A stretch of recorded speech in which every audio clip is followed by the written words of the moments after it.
Trinidad Karbi Anglong Sports Association kasa amehangget hek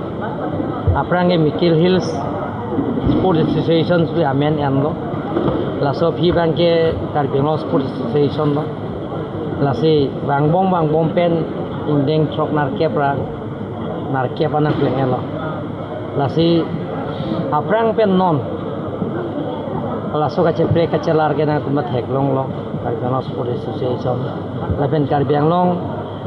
lahai kikim kerak lega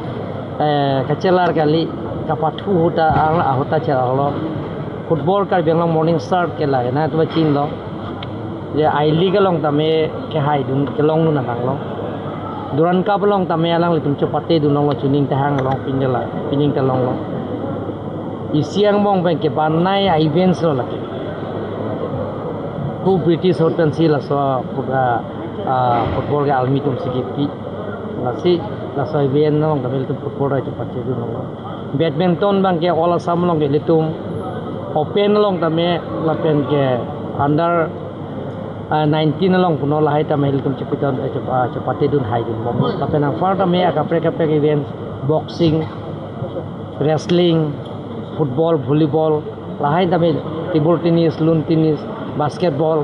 ke nori sang mong tame champion dolo kasi tum ke Karbi Anglong ke sports anar ke